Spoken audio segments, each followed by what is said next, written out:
He is the CEO and the founder of Real Deal Sleep. Some people call you the sleep whisperer. I was in the military. When I got out of the military, it was basically like a prison break for me. Real Deal JD on Instagram. They can follow me with so I do tons of health tips on there. I do cryotherapy 4 or 5 days a week. I do cold plunge, Wim Hof breathing every month.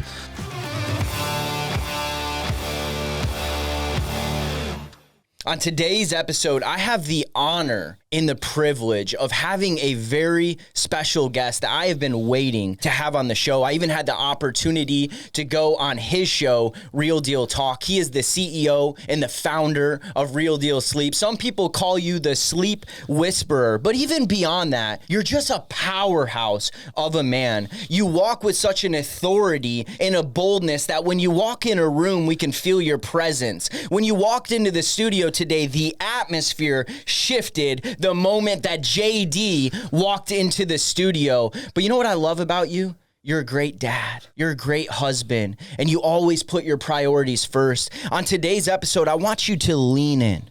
I want you to listen closely because there's going to be something imparted into you today that is going to ignite something inside of you. We're going to talk about a heroic story of overcoming adversity. This man has literally been through hell and back and will continue to do it again and again and again. JD, welcome to the studio. Oh, man, what an intro, bro.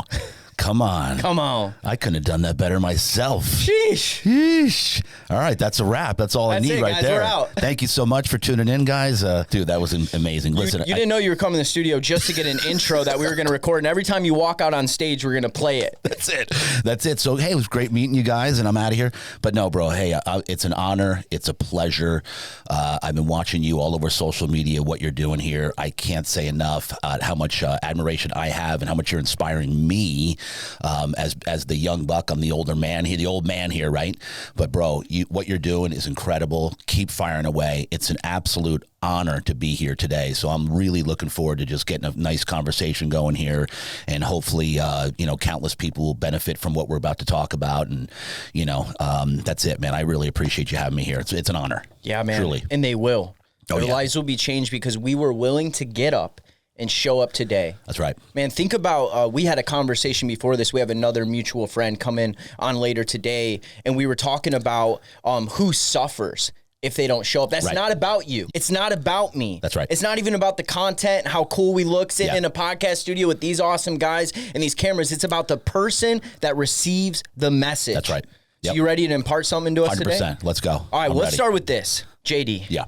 what do you value most in life? I value my my character, my reputation, my family. I value what I bring to the table every day. Yeah. As far as I want when people either think or talk about me to say, hey, that's a good guy that's doing good in the world. Yeah. That's really all I care about. I value the impact that I make. All that gets me going every day to wake up and go at it. And as you said, going through hell and back, probably a dozen times at this point in the last 20 years, at least at the bare minimum.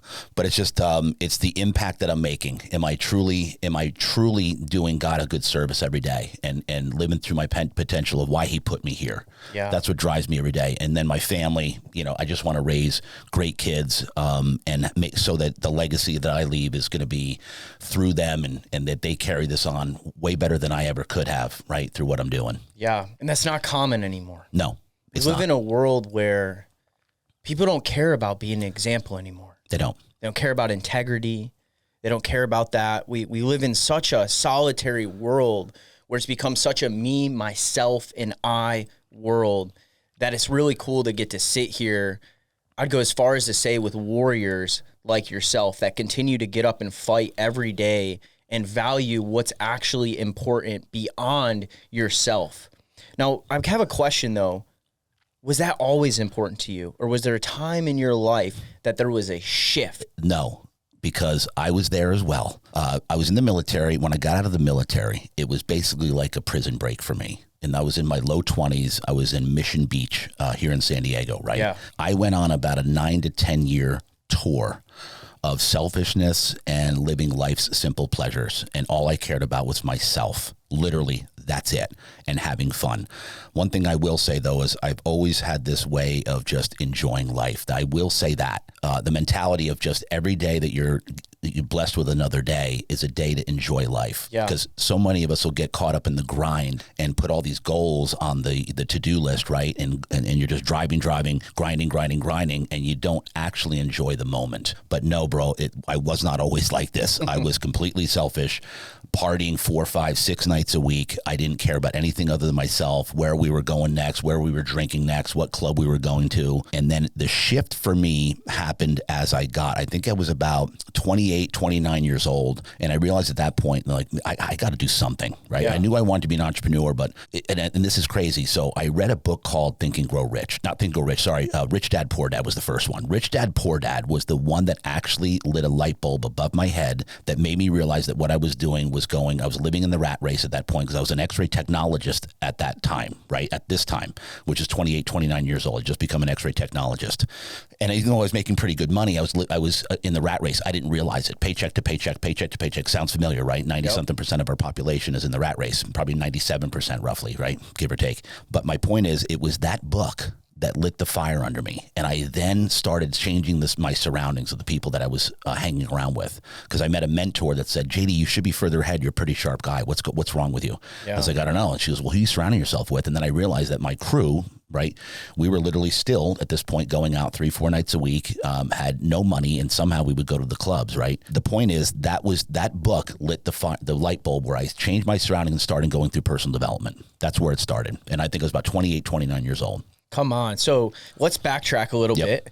So you went into the military at what age? 18, right out of high school. So right out of high school at 18. Let's go back to childhood. Because in my opinion, you don't join the military just because you grow up dreaming of joining the military. Typically, there's a series of events in your childhood that led you to ultimately feeling like I have to go in the military, or some kind of path that led you to do that. What was your childhood like? Were you born and raised in Southern California? What were your parents like? What was your childhood like? So in case you can't tell, I was born and raised in Jersey, right? I fit I'm in. You do fit that. I'm in the dictionary under Jersey. Meathead. JD's name. Yeah. Meathead, jewelry. I go spray tanning every week. I'm there. I'm the Jersey guy, right? But no. So my parents divorced when I was about 2, roughly, right? Of course, I don't remember that. But my dad was not a part of my life at all, like zero. The great news is I had a mom that was stronger than most men. So she raised me. Got me to sports. She was playing football with me in the backyard, throwing the baseball around. So a lot of people, it's funny because when I interview a lot of people on my podcast, everybody really thinks they blame their traumatic childhood, which is very common, right? But like at least half of them thinking, that's not that traumatic. I'm not going to go there right now. Right. But my point is, I didn't look at it as a traumatic thing. I was definitely blessed that I had a mom that was so freaking strong, bro. Yeah. Stronger than most men. So what happened was, as we got to pan to later in life, and I had a great childhood. I was great Jersey town. My mom worked 3 jobs to keep me there. She had another husband that got a divorce as well, but we were in this town where she had to work 3 jobs for me to stay in this town because it was a really nice town. Great sports program, and all I did was play sports literally every day of my life. There was never not playing a sport. What was your favorite sport? Football. Okay. Yeah, loved football. Baseball was my best sport. I was the best at baseball, but I loved football. And I loved skiing, believe it or not. Yeah. Yeah, skiing was one of my favorite. Back east, you ski a lot. So. I snowboarded. Did you really? Yeah, I grew up skiing. I can do both. I never snowboarded. Really? Never. Yeah, to me, it's like, no. Yeah. It's a little too much for me. But anyway, I heard skiing's back now, right? Isn't skiing back? Skiing's made a comeback. Yeah. So anyway, so we got to high school, and I was not a good student. I did not like school. I didn't like authority. I didn't like teachers. I was a nightmare. From like 8th grade on, I was just a punk little pain in the ass. I just was terrible. Even with my coaches, I just this little pain in the ass. I was a little wise ass, basically, right? So I got to high school, and going out of high school, I just was, oh, you got to go to college, right? Nobody in my school was going in the military. We were in this white bread school that was like this perfect little town, right? And everybody had money there. We did not have money because the one husband that brought us there had money. When she divorced him, we were in this town that had a ton of money. We didn't. Yeah. So my mom was an anomaly in this town. Everybody else had tons of money, lived in these big houses. My mom had to work 3 jobs.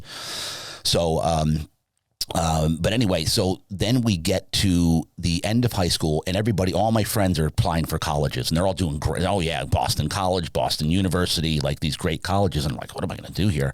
Well, we got to apply. I'm like, we do? Okay. So I just went along with what we were supposed to do, right? Right. What you're told to do. Told to do, yeah. Programmed to do, right? Go to college, get the good grades, get a job, blah, blah, blah. We know how that turns out We've all nowadays. heard that. Yeah, exactly. So I got accepted to the University of Tampa. And then when it came time to actually go, the divorce agreement was my dad was supposed to pay for college. My mom would raise me. My dad would pay for the college. Well, it came time to go. And he's like, well, I don't have any money. So my mom's like, well, what are we going to do? I'm like, well, I don't want to put you in any more debt to go into financial, because you can do loans, right? Right. School loans. Yeah. And I was like, Mom, I don't want to put you into debt. I don't want to do it because I don't like school. The odds are it's not going to go. I literally knew, like, if I go to college, I'm going to take on this debt and I'm probably not going to finish anyways. I was going to go freaking buck wild because I was already going buck wild in high school with my friends and parties. I was the party guy. Like, we would hold parties at our house. My mom would leave and go to see another guy on weekends and leave the house to me in the weekends. And I, think about that. So anyway, and then she said, well, what about the military? I was like, all right, whatever. I didn't care. Fine. So the next thing I knew, within a week, there was 4 recruiters in the house. They interviewed me. I interviewed them, right? All of them, Navy, Air Force, Marines, and Army came through the house. And it was funny because when the Army came through, I'm like, so wait a minute, you're telling me I'm going to be like on the front lines in the dirt and fighting? Like, yeah, I'm like, thank you for your time. That's not going to work for me. So then the Marines come in. I'm like, wait, the boot camp is almost twice as long as Navy. And you're like, all we do is we're the first ones to the fight and it's kill or be killed. Okay, thank you for your time. That's not going to work for me. So I have no problem, no shame admitting this, that I chose the military division that was like the most out of harm's way. I'm serious. And I know people they're in the military like, oh, that's pathetic, but I don't care because I'm just being real here. But anyway, so, but I scored very high on the action. So so the Navy guy comes in, right? And he's a meathead, jacked. And I'm like, ooh. And of course he knew how to, like what we're taught to do is build bridges, find things in common. You know how to build rapport with you. Build rapport. Yeah. And of course, being a fellow meathead. So I literally chose the Navy because the recruiter was a meathead. Wow. And I loved him. So Navy, I finished very high. I tested very high on the ASVAB. That's the military entry exam that you take, which was crazy. My mom's like, how did you top 1%? I'm like, I don't know, because I guess it's more common sense than actual like book stuff. Yeah. It's because I'm more of a common sense kind of street guy than book stuff. Books I can't stand. So anyway, point is, I picked my job when I found out operations specialist was a radar operator. When I found out that you're going to be in air conditioning on the ship, that's why I picked That's a good job to pick. Out of harm's way, that's air conditioning. Then I picked my ship as an aircraft carrier because the aircraft carrier had the best gym. I'm not kidding you here. Really? Yep. So Navy. How did you find out which one had the best gym? Well, because aircraft carriers they don't move. So I did research that on an aircraft, because it doesn't move on the seas, that you can have a real gym with free weights. Oh, wow. And the other ones, you can't have free weights. You got to have like the machines, which is fine. But at 20 years old, 19, I think I was obviously 18, I was just getting into bodybuilding, right? Yeah. And I wanted to do free weights. We can't tell. Crazy, right? 40 years I've been bodybuilding. But anyway, so yeah, air conditioning and a real gym with free weights, aircraft carrier, because it doesn't move. Plus, I didn't want to get seasick. Yeah. Right. Everybody that knows me, dude, I get manicures, pedicures. I'm so extra and so prima donna. It's pathetic. but no shame here. So that's how I got into the Navy, and that's why I went in the Navies, and which, thank God, because we were on our way down to Pensacola, Florida. And by the way, in boot camp, so I went from this white bread town. In boot camp, the whole boot camp was made up of Jersey and Philly boys. Think about that, from the streets. So here's this white bread guy going into this, literally thrown into the fire at 18 years old with like thugs. Jersey, Philly, everybody in the thing. And there was half were black, half were like Irish from the streets of Philadelphia. I was thrown in, and I had some pretty good size then, not to where I am now, but I was still about 185, 190 with a good build. Pretty good build. And back then at 18, that's pretty big compared to normal kids, right? Yeah. Kids, right? So I was right into having to figure out how to not get, beat up, like, because they were rough. And so I made friends with the biggest dude in the company. His name was Sean O'Grady. Sean, if you're still alive, love you, brother. Because we formed an alliance in boot camp. This guy was 6'5", like 260, and had the deepest voice you have ever heard. If he spoke in boot camp, everybody heard it, and he loved to fight. And nobody messed with him. So when I was friends with him, pretty big guy myself, 6'5", Sean O'Grady. Strategy. We were untouchable. I could do, but I made friends with everybody, all the brothers. Like, I love the brothers. I get along with them really well because I think they're really real people, and I just love. We get along. They're like family to me. Every time we meet, it's like literally a brother of mine. So I got along with them so well in boot camp. Then I realized, oh wow, these are my guys right here. So that's how that went. And then that's how I got into boot camp. That's how I got in the military. Then so we were on our way to Pensacola, Florida, which is supposed to be our home station. And on the way to Pensacola, Florida, 18 years old, they changed our home port to San Diego. Oh, wow. That's how I got here. So that's what brought you. That's what brought me here. So we literally sailed around South America on an aircraft carrier to get to San Diego. That's how I got here, was around Cape Horn, where the waves were coming over the flight deck. There was 100-foot swells. I thought I was done. I thought it was over. But we got here 1991 on an aircraft carrier. So there's your long extended answer as to how I got in the military. Totally unexpected. You were spot on, Cody. Nobody chooses to go in the military. Not really, unless you go in as an officer. I was a listed guy. Like ROTC, going to officer school, all that. Yeah, you go to college, you go in, you actually make decent money as an officer. I was sleeping on a 2-inch piece of foam on a steel rack. I got insomnia when we were underway because I couldn't sleep at all because it was 8 on, 8 off. Like underway when we were at sea for 6 months, my schedule, because I was a radar operator, you're always in darkness, which I loved. I was like a vampire even as a kid. I black out all my windows, but in 8 hours on, 8 hours off, 8 hours on. And what that does, and I'll get into this later in this podcast, in the circadian rhythm of the human body.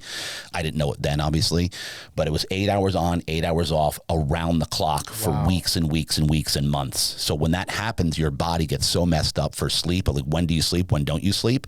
That I couldn't, like, it was bad. Like I won't go through that because the whole story of, like, I had this insomnia and I was in euphoric and I couldn't function, but I still got through it. So anyway, there's your military story. Man, thanks for sharing. That's powerful. So you're in the military. How many years did you serve? 4 years, and we actually went over. I did a tour in Iraq. Like this is going back to Desert Storm and Desert Shield. So I was in Desert Storm and Desert Shield, right?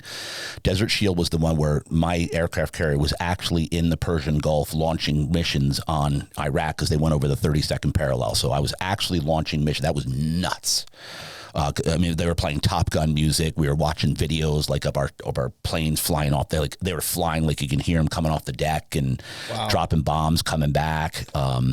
So 4 years, got out when I was here in Mission Beach, where my buddies got they got a place in Mission Beach. We had no money. So I was like, as an enlisted back then, 30 years ago, you make no money, like literally nothing. So my buddy said, hey, we're going to get a place on Mission Beach with a couple of guys. I had a car. It was a piece of crap, but I had a car. He's like, if you get us back and forth, you can stay with us for free.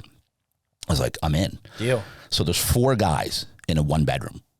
And so, so when you're in the military, guys, if it's anything to not live on the ship, you take the opportunity, because the ship life, it's literally like prison. And this is no people that were in that are listening, no disrespect. I know you can't compare the two, but that's what I know, like how bad it was. Because 6 guys in a space this big right here, sleeping 3 high, it was brutal. It was rough. And then you're 200 guys sharing the same bathroom, 200 men sharing one bathroom.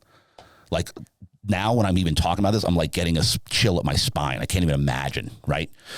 Now, if I don't have my own bathroom, anyway, we're not going to go there.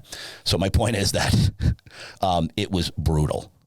So any opportunity you had to not be on that ship. So we were 4 guys in a 1-bedroom Mission Beach. It might as well have been the Ritz-Carlton for me. We were sleeping on the floor here, the floor there, the couch there. So there's your extended on how I got to here. And you went through this season.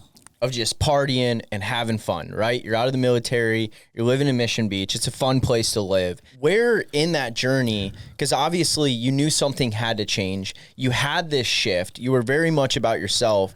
And now you fast forward to today, you're this entrepreneur and you've gone through all this. So take us to there. How did you get out of the partying phase? How did you shift into starting your own business? And what did that walk look like? Because I know it wasn't just sunshine and rainbows. So out of the military, the day I got out, I started bouncing at bars in Pacific Beach. Okay. Literally the day after I got out, I was bouncing at Plum Crazy in Pacific Beach. If you were in in PB in the 90s, you were going to Plum Crazy. That was the bar. So I started bouncing there immediately. I was working 5-6 nights a week at Plum Crazy as a bouncer, right? Okay. That's how my whole quote unquote career started after the military. And quite frankly, man, that's when my partying really started. So the military, you can only party so much. Yeah. Drinking was my thing in the military. That's where my nickname JD actually came from. It's not even really, it just happened to be my initials are the same, but I drank so much Jack Daniels when I was in the military. I'm not even kidding you here. We had a collection in our little apartment in Mission Beach, like around that we built a shelf for JD bottles. That's where I got my actual nickname because I drank so much JD. And just so you know, side note, my father's side, the entire family are alcoholics, like every single one of them. There's not one person on that side of the family that's not. So it's in my blood. So in the military, you can't do drugs. And I didn't do drugs as a kid ever. I was in that white bread town. We never did drugs, which is crazy. Most people do. No drugs at all. So I wasn't missing it. But in Mission Beach, we were living, there were surfers in our house every day. So like a dozen surfers every day come in and pass the joint around for like 3 hours. In my apartment, or house, whatever it was, like probably 10 to 12 surfers every day, and I never took one hit. Obviously, I was probably high from the contact, but still never took a hit. But anyway, got out of when I went bouncing at the bar, because in the bar business, what happens is you're working until 1 or 2 a.m. Right, and you're all amped up, ready to go. So we'd start partying at 1 or 2 a.m. And this is where this went to a whole nother, like, you know, where we were running a sports book, like an illegal sports book. Oh, wow. We were running a underground. My entrepreneurship started pretty early. So we were running a underground blackjack game every weekend. So after you guys would get done bouncing, was it late Correct. night? Yeah. That's right. Yeah. So we would open up our casino at like 1 a.m., 1:30 a.m. on every Friday and Saturday. So we would have, we did a sports book every Sunday because we would take bets for professional football. We didn't do any college stuff, but it was all pro football. Yeah. Because so many of us were gambling. We all had gambling problems back then. All my whole crew. So we're just gambling so much. We're like, shit, we might as well just take bets because the book never loses. Right. Right. So we had this. House always wins. So always. So we had this guy, this big money guy, this Chaldean dude. I'm not going to mention the name, but he had a ton of money. Right. And he was like, I'll be the bank. You guys bring the customers. So we're like, fine. Because we had all these people that were gambling around us. Like, why don't we just take our own bets from our own people, give them a place that, you know, we can do this. So we started that. And then we started doing a blackjack game on the weekends at our condo as well. Because there was 4 guys living in a condo at this point. We're all bouncers at all the clubs, right? It was in Pacific Beach. So we had a blackjack game going every Friday. Dude, that was crazy. I mean, it was legit. We had the whole thing. We had an automatic shuffler. We had a 6-deck shoe. You know what a shoe is when you flip? Yeah. Oh, yeah, I played. No, back in the day in Myrtle Beach, I lived there for 6 years. I got exposed to that. Yeah. You've heard my story on your podcast, my hustling days. All of a sudden, I got invited one Friday night to this house to come play cards. And it was the same thing. And we would get random texts, different locations. They would shuffle it around at different people's houses and stuff. And it was actually a lot of fun. Yeah. All we were doing then was drinking 40s and smoking blunts, like literally every night. Yeah. And our casino. And then we'd have the music and of course, all the girls would come over. We'd have a whole, like, cases of 40s. 40s was the thing, but you ever drink 40s? Oh, yeah. You ever play Edward 40 hands? No. You don't know what that is? No. You got to duct tape 2 40s to each hand, and you can't stop till they're gone. 2 40s each hand, duct tape. Back in the day, I'm smaller than most of my buddies, and I'd have to finish 2 40s before I could unduct tape them. Yeah, see, the thing is, I didn't need the duct tape. Like, you didn't need to duct tape that to me. I did it with pleasure. You didn't need to force me to drink 2 40s. always OE, right? Mickey's, right? Mickey's was one of my favorites. But so we did that. And then what happened was it got to the point where it got big. And every single weekend, the cops would come over to our house. And we had a condo was up high, and we had a stairs that went down. So I paid one of my buddies that was a bouncer, I paid him to do security at the house. So he would stay down at the front door. So in case the cops came over, then he could cut him off a little bit, right? And so we'd be upstairs dealing. So we'd get home at about 1:30 a.m. from the clubs, and we'd let people in ahead of time. So the whole people fight to be at our table. So we'd have 10 people at our table waiting for us when we got home. So to start dealing. So by 2:33 a.m., the cops would come here because we'd blare the music. I mean, it was just crazy.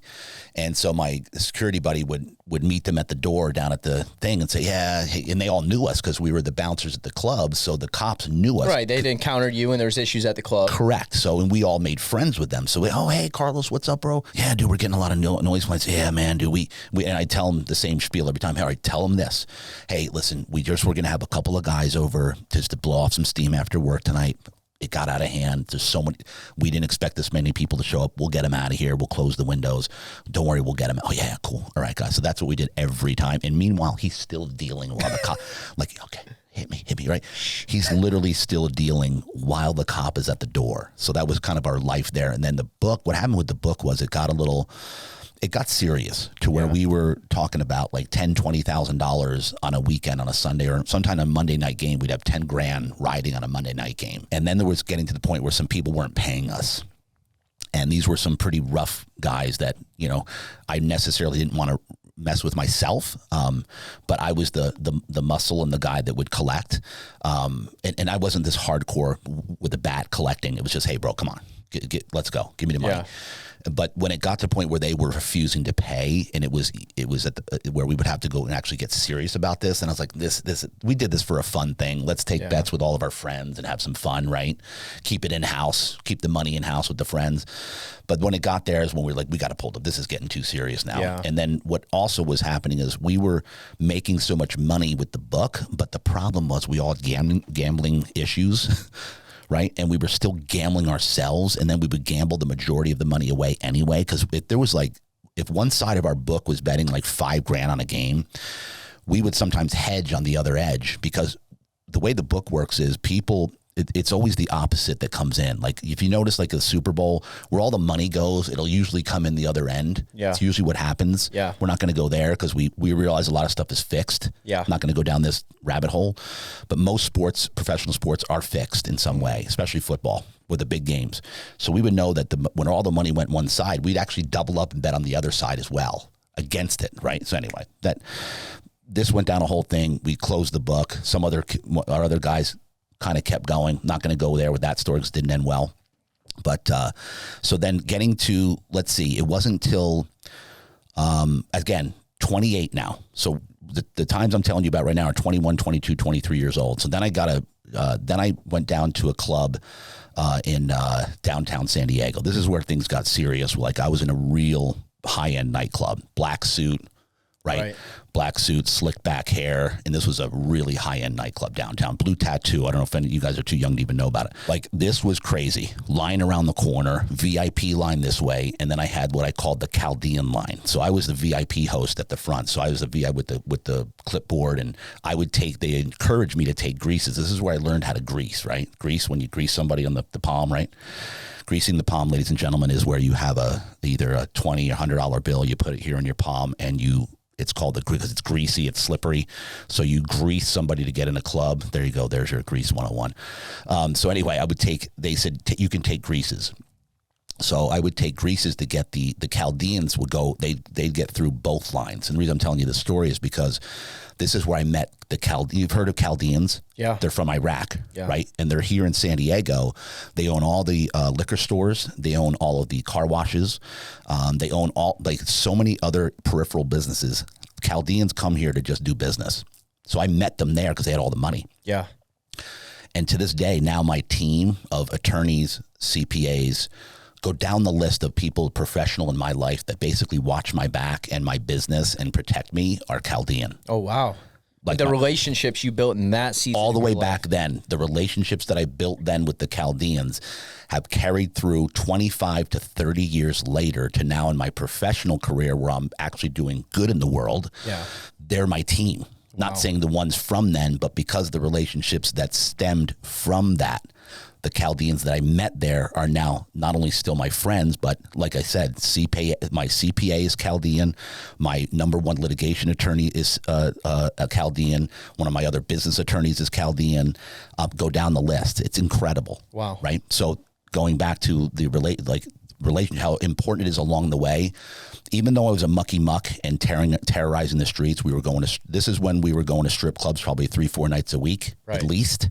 And that's when I was because the nightclub was a whole nother level. Then you were dealing with like big people that had a lot of money, right? And I was in that zone of just this could go down I could do a whole podcast just on the blue tattoo. It was that crazy, wow. but I learned so much.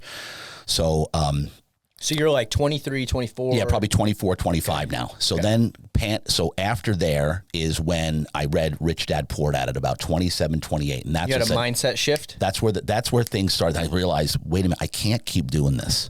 Mindset shift, read Rich Dad Poor Dad. If you haven't read that book, read it. If you've read it, read it again, because it's always going to mean something different when your mind is ready for information at certain times in your life. It's going to do something different for you. So, but my mom's like, well, you got to do something until you figure out what you want to do as an entrepreneur. She's like, let me look for some quick 2-year degree things like physical therapy assistant.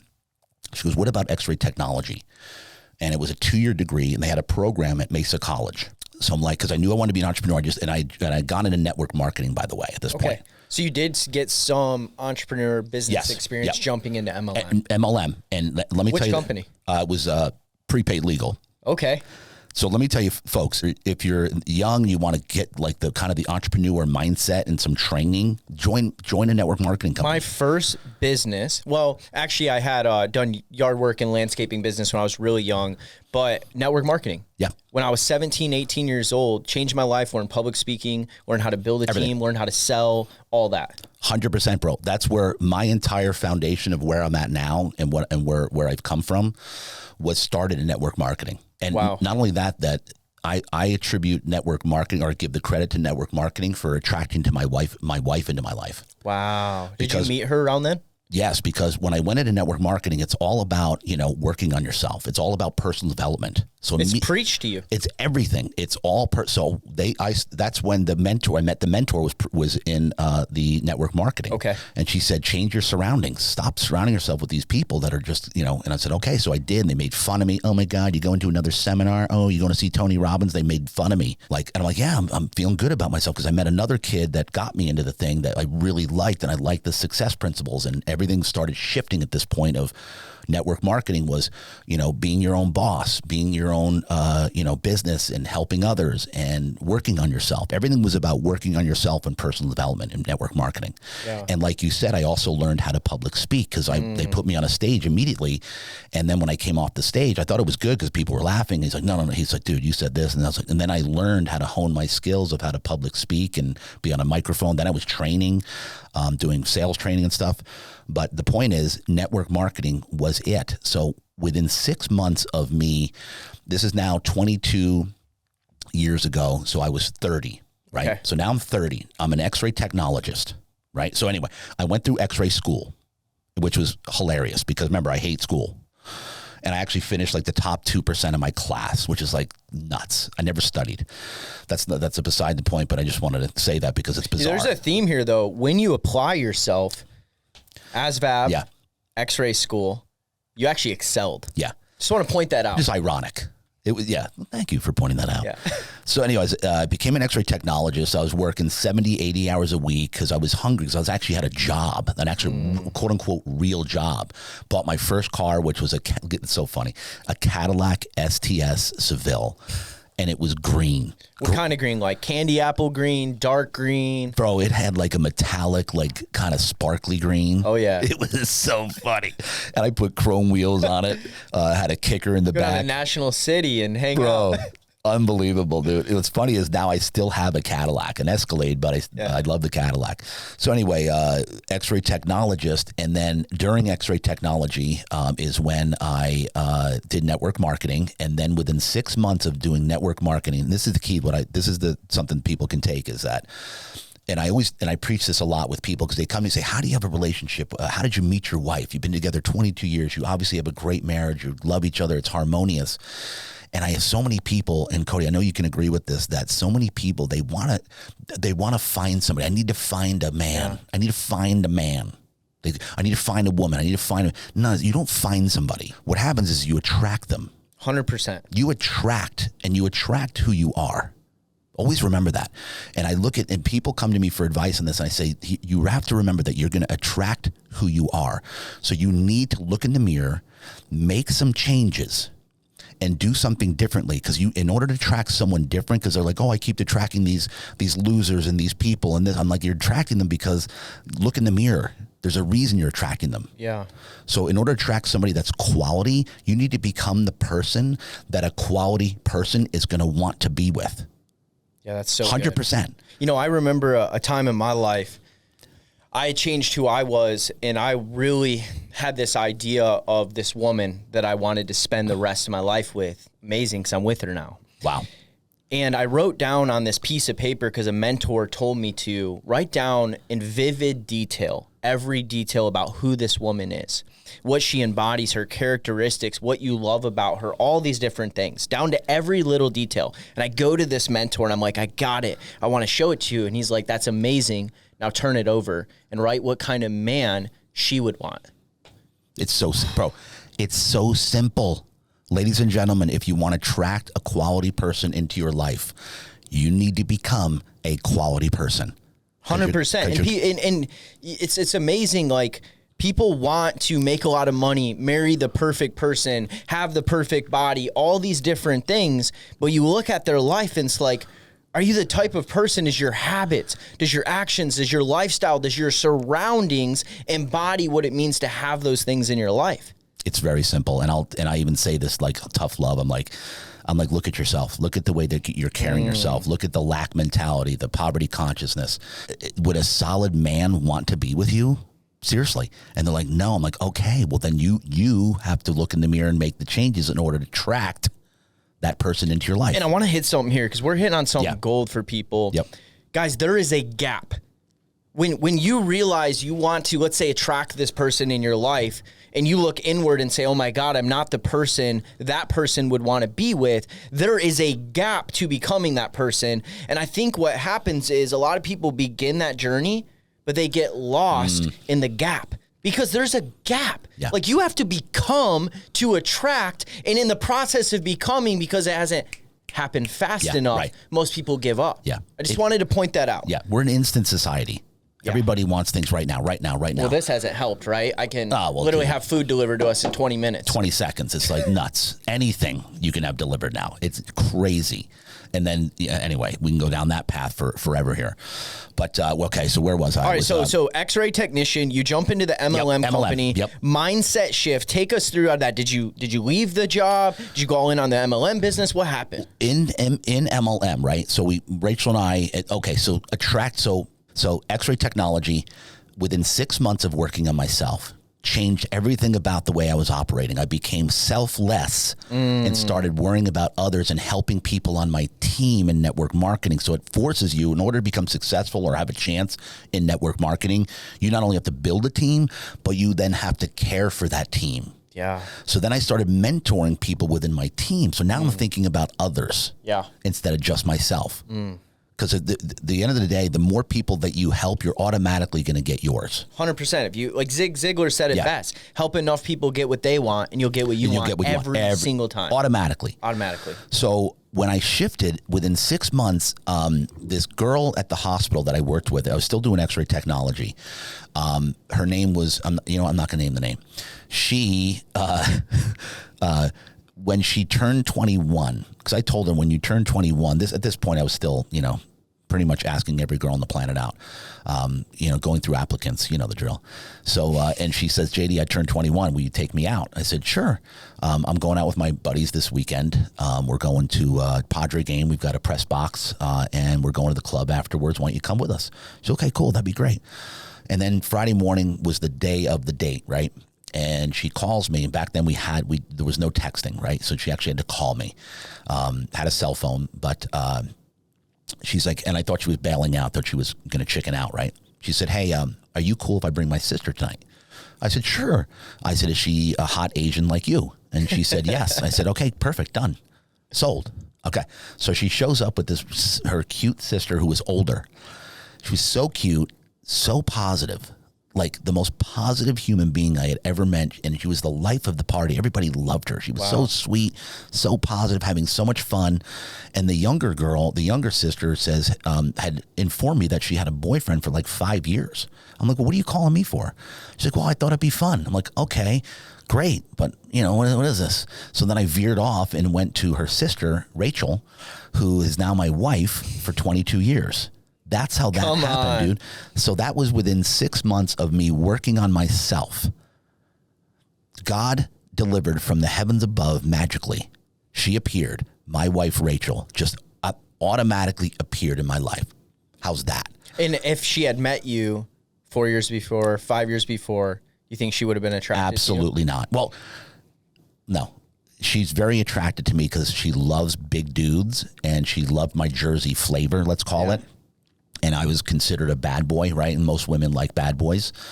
So she definitely would have been attracted to me. But you wouldn't be able to keep her. But I would never have been able to keep her because she is just the most sweetest, most selfless, most amazing person. Like, I still to this day, my most proudest accomplishment in my life, businesses, podcasts, go down the list, ministry at the church. My proudest accomplishment, because I'm going to call it that, is the fact that I attracted the most amazing human being into my life, my wife, who then transformed me as a man, who basically enhanced me and made me a better man. Yeah. Rachel. I am not who I am today without my wife. I can't say enough. I got goosebumps even talking about it.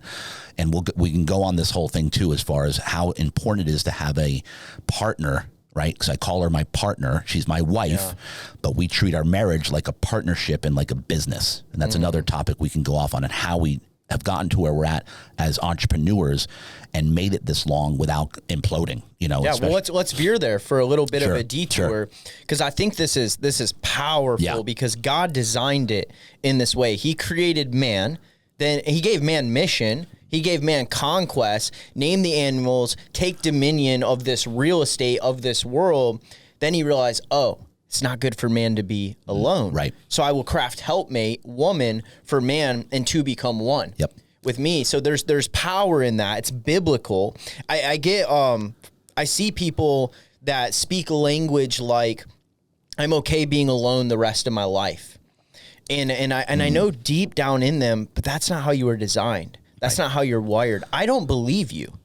I think you're actually hurting. So let's talk about the power of when you married your wife. What did that do for JD? Who did JD become?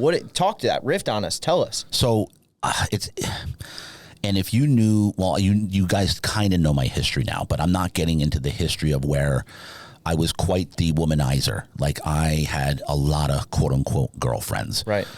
One thing I take pride in is, because my mom raised me, is I always treated every single one of them with respect. I treated them all like queens. To this day, I don't know how many that on social media interact with me that are my friends, because I never burned a bridge. I never treated any of them badly, never burned it, never stabbed any back, never cheated on anybody.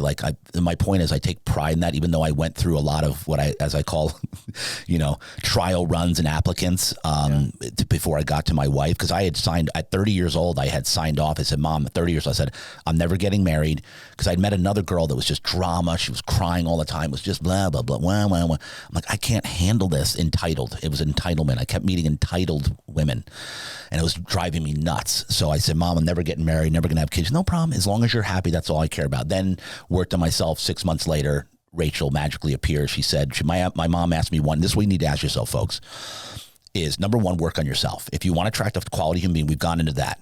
So work on yourself, and then ask yourself this question: does this man or woman make me a better man or woman? Ask yourself that question. And if there's any red flags or any part of thinking, they're kind of holding me down, they're kind of drama, then move on till you find the one that makes you a better human being. That's good. It's that simple. My mom would ask me that question every time. I'd be like, no, she's not. She's dragging me down. I can't stand it. She's crying all the time. She's entitled. Okay, move on. And then when I met Rachel, she made, 100%. She made me better, because she also made me here's this selfless, beautiful human being. I'm like, man. She's and it made me want to be a better man. Made me want to be a better man. Yeah, you had to step your game up. I had to step up in order to keep her. So we knew within 4 months, and all my buddies were like, dude, you got a good girl. I'm like, I do, huh? My mom's like, wow, she's solid. Don't mess it up. All my friends were like, because they saw me, how many I went through. There's I had so many around me at all times, everywhere I went, strip clubs. I mean, we were just crazy. And then my buddies were like, man, dude, she is solid. I'm like, she is. I'm like, Mom, what if I ask her to move in with me? She goes, you want to? I'm like, why not? So within 6 months, I asked her to move in with me. But getting back to what we were saying, going off on this thing here, is what happens. Here's the key that we did in the beginning. This is where we'll get into the good stuff on what you do in a relationship when you meet somebody that you want to settle down with. You have what we call the talk. And my mom taught me this. Have the talk. And the talk is you get everything out in the beginning. Okay? Talk about where you're going. What are your aspirations? What are your goals in life? What are your core values? What are your views? Talk everything. Political view. We're not political people, but you have people that are hardcore right and hardcore left. So those type of people, you need to talk about it. Get on the same page. We didn't talk about political stuff because we don't care. We know they're all corrupt. We're not going to go down that, or we can later. But at the end of the day, have the talk. Like, I'm talking all the way down to what the goals are, like what our daily operations going to be. I knew I wanted to be an entrepreneur. She was still going to college. She was going to Mesa College. I said, you're done with that, because she had a good job that if she focused on, she could make good money. I said, if you focus on this job, you're going to make good money. She said, you think so? I said, yes. Forget school. It's useless at this point, meaning with where she was. My point is, we talked about all of this stuff, and we said, as entrepreneurs, here's where we're going to go, and it's going to get serious. Like, we're going to be working a lot. We're going to be around the clock, 7 days, working 7 days a week, every single day. I mean, I'm talking all the way down to stuff like, and I make jokes about this in my showroom when I deal with clients, is we went all the way down. I talked all the way down to air conditioning in the house.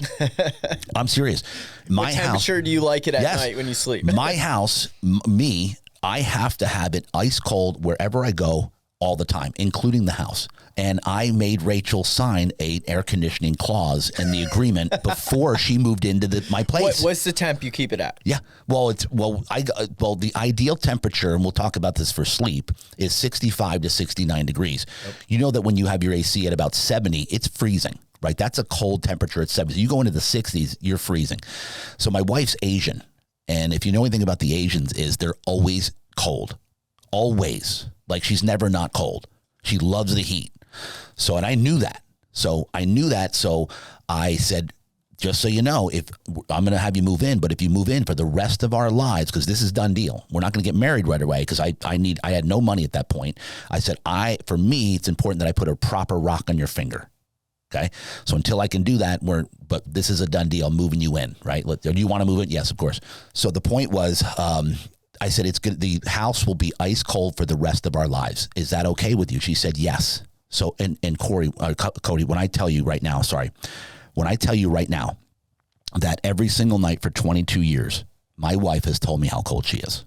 Baby, well, it'll be midnight. We'll be laying in bed, and all of a sudden she'll go like this. Brrr. I'm like, don't say it. I'm cold. What do you have the AC at? What do you have I'm like, baby, put more clothes on. I already have a sweater on. Put socks on. I already have socks on. My point of this whole story is, and this is a funny story, is talk about it in the beginning, because if you don't talk about this stuff in the beginning, it's going to become a surprise later, and it's going to affect the relationship. Yeah. Like I have a lot of women that come to me for advice, and they'll be like, my husband's doing this, he's doing that, he's like, he doesn't do this, he's lazy. I'm like, well, was he like this when you met him? Yeah, but I figured I could change him. You're not going to change anybody. You need to talk about this stuff up front in your relationship before you lock in. It will minimize so many issues later in your life and your relationship. And come up with a plan of attack. I'll put it this way. When you start a business, don't you have a business plan? 100%. When you start a relationship that's solid, you come up with a plan. It's the same thing. It's the marriage plan, the business plan or it's the business plan of your marriage. Come up with a plan. Talk about, hey, here's our plan. When we were going to have kids, we said, okay, how are we going to operate with kids? Okay, I didn't need her in the business anymore. So Rachel was with me in the beginning when we started the furniture business. She was with me 7 days a week for 4 years to build the foundation of Real Deal. 4 years, 7 days a week. I'm not exaggerating. My wife was with me on the sales floor. She was selling furniture and mattresses then. The point is, once we were going to have kids, we formed a plan before the kids, because most people have, let's just have kids. And then next thing you know, it's a nightmare. Well, who's watching? You need to watch him. I've been watching him all day. You get home. You're sleeping. I'm sleeping. Like, it's because they didn't plan. Yeah. What I'm saying here is when you're in a relationship, everything has to be planned out. Yeah, be proactive. Lay it out, manage expectations. Hey, this is what we're going to agree to. This is the plan that we're going to go. I love that, man. And I think so many people don't do that in general. Generally, people in their life. Exactly. So with the kids was a big one, dude. We said, okay, you're then going to be, at that point, you're going to run the entire home, Rachel. So that means all the house stuff, the kids, I'll run the business. I'm going to worry about all that. I've always been the one that takes on the stress of the business, and I don't even let her know that stuff, the stuff that I deal with on a daily basis, cash flow issues, vendors, all the stuff that's really stressful when it comes to money. Mm-hmm. I don't put that on her brain. That's a whole nother topic, which I've preached about a lot, and it's so important. Whereas like in a business, and I'll say this on a football team, I use this analogy. Does the quarterback ever play right tackle? Nope. Never. Does the tight end ever play center? Not his position. Never. So in a marriage or a relationship, there's no reason for whatever your wheelhouse is to be going into the other person's wheelhouse. There's no reason for it. Yeah. Don't do it. You will not have an efficient relationship or a harmonious marriage if you overlap your duties and your roles and your wheelhouses. Remember this. And the stress of it. Like I cannot go into a grocery store and shop for us. Like, I literally get major anxiety because all I'm thinking as I'm in there, number one, I can't find anything. So I'm wasting time. I hate wasting time. It's my biggest thing. If I'm in a grocery store or Costco or somewhere shopping for our family's losing. Bad. It's bad. Because I'm thinking about, I should be right now generating money. I should be at the business. I should be conducting business, right? So don't overlap your roles, I call it. So Rachel has her role. She runs the whole house. She runs the kids around. She does all the shopping. She loves shopping. She loves roaming up and down grocery aisles. Loves it. The thing is, I have to get her. Like, if I'll drive to a store, I won't even go in. I'm like, you got to go in. I can't do it. But then after like 30 minutes, I got to call, where are you? Because she just loves roaming the aisle. The point is, I'm in aisle 5. I still got 10 more to go. The point is, find out what you're good at, find out what she's good at, he's good at, and you're good, and talk about it. Go through, just like a business, go through your roles and what you love doing and what you're good at, and then clearly define those roles as a couple and stick to them, and then come up with the plan, the daily schedule, link up the calendars. I don't know if you've seen our life, but we have 2 kids in 4 different sports. Our daughter has dance 6 days a week. I'm volunteering at the ministry at the church, coaching football. Rachel is running the whole house. We're like 1,000,000 miles a minute every single day. But there's never a point in any day ever where we don't know where each other is. Not one point ever. It's not like, oh, I wonder where my wife is. I don't know. Because I ask people like, well, where's your husband? Because they, I don't know. I have no idea. I don't know where he is today. Like, really? And it's not a control thing. It's because I want to make sure she's okay. And also for this to function, it's like, a business. When you're in a business partnership with somebody, don't you know what your partner's doing? Like on a daily basis, this guy's running this, the podcast, my guy right here is running the film. Other guys out there running this, right? You know where each other is every day. The same thing goes with a successful marriage, a harmonious marriage, is know where each other is because then you're going to function at the highest capacity possible. Yeah, that's good. Yeah. Love that. Thank you for taking us down that road too, because it's good to hear like different perspectives. And I think a lot of people just get into marriage and they feel like, oh, this is just going to be sunshine and rainbows. I'm married now. But I'm big on being proactive. And I learned early on in life managing expectations. When I'm able to manage the expectations of other people, feelings don't get hurt. Right. And we clearly know our responsibility. So taking that into home, into, you know, husband and wifery, into parenting, that's powerful. So let's veer back real quick because of time. Yep. So you, all right, MLM, you're doing all of that. Yep. Now you had hit on furniture business, and I know what you do, but where I want the conversation to go is I want you to take us into launching this business with your wife. And you know what? I don't want us to tell the 10-year outcome story. I want them to know the hell that you went through and you're still going through today to get where you're at. And it's a good segue because this was right after I met my wife. Because in network marketing, I met a guy who every time they would announce the next seminar, they would say, we're going to offer a discount on the next one. If you come up today, if you pay today for the next one. And this one guy would stand up in the middle of 300-400 people every time. He'd walk up literally as the guy was speaking and reach in his pocket and have a wad of cash. And he'd throw down $300-400 for the next thing in front of everybody. So after the third time he did this at a seminar, I went up to him and said, bro, his name was Bryce. I'll never forget it. Bryce, my man, love you, bro. Bryce, I said, dude, what's up? He goes, I own furniture and mattress. No, I heard they said, oh, he owns furniture and mattress stores. Apparently he's making like 30 grand a month. So that number, for some reason, I'll never forgot that 30 grand a month, because that time in network marketing, the number's 10, right? You're going to make 10 grand a month, right? The big dream is 10 grand a month. Right. 10 grand. Oh my gosh. But when I heard 30, I was like, 30? I'm like, that's stupid. Wow. I couldn't even imagine it. So I went up to him. I said, what's up with that? He goes, well, I own furniture and mattress stores. I go, yeah, I heard. How does that work? He said, well, frankly, I start guys in storage units all over the country. He's like, why would you want to do it? I'm like, I don't know. What is it? What do you do? He goes, well, I would start you in a storage unit under my license, and you sell mattresses and furniture under my license with an ad in the Penny Saver from a storage unit. I was like, really? And I just started X-ray technology. I did 2-year internship as X-ray technology to get my license, right? It was intensive. I felt like a doctor. So now I'm like the first year actually in the field of X-ray technology getting paid, right? 1 year, maybe 2 at the most. I'm like, oh, I just got this thing. But this is what my mom said. Do something temporarily to figure out what you want to do till it comes to you, right? My mom always taught me very faith-oriented, not with God and Jesus then. It was more of the everything happens for a reason. Everything will fall into place. Have faith that everything will work out, and it always will. My mom taught me that from day one. So just don't worry about it. Don't get mad. Let it fall into place.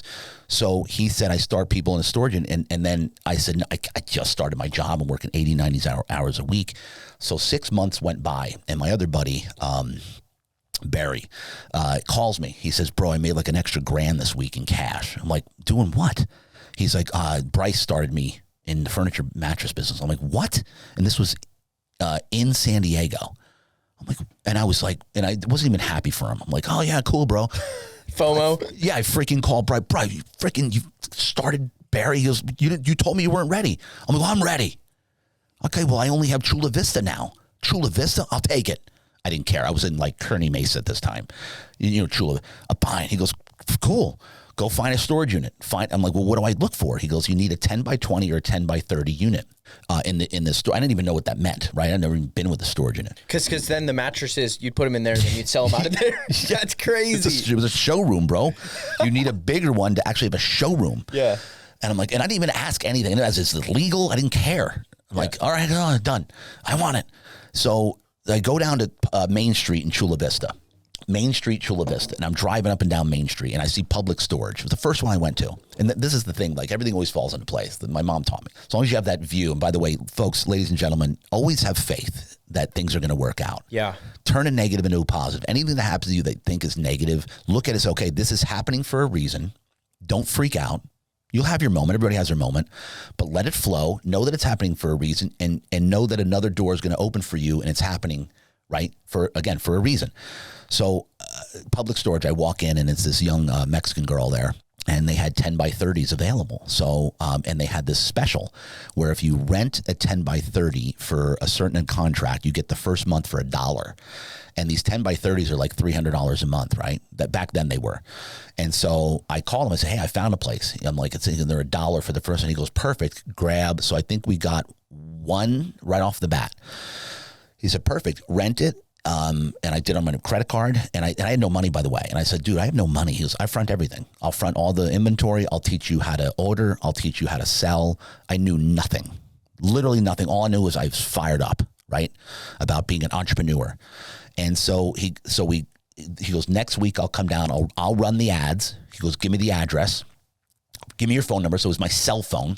Ran ads in the Penny Saver. Your phone number. Yes. Pillow top. $125 pillow top. I didn't know what he was doing, what I was doing. $125 pillow top. Bedroom set for $599. Footboard, headboard, bed, dresser, mirror, blah, blah, blah. So, and he says, I'll come down on Tuesday and we'll set up the place. So he had his delivery truck come in, and we set up 3 beds in the storage unit, 1, 2, 3, right? And on the back was the $125, pillow top. I didn't even know I was doing bait and switch. I didn't even know what that meant.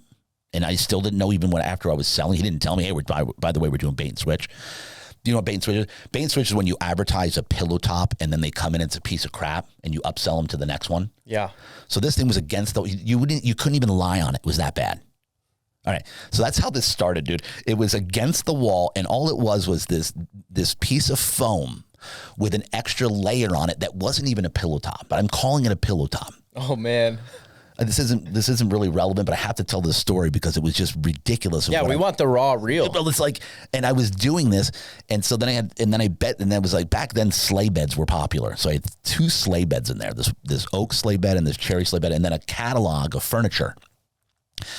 And I had this little nightstand, and that's where I put my little transistor radio there, like a tiny little radio. And so Tuesday runs the ads, right? And he comes down the first day. And the ads start coming to my phone. I'm like, so, hey, how are you? Yeah, I'm calling about the bed set, or I'm calling about the mattress. Yeah, cool. I'm down there. You're in a storage unit? And people right away, you're in a storage unit? I'm like, yeah, it's just a buddy of mine. We're just getting rid of overstock. I already had a spiel, like he taught me to spiel.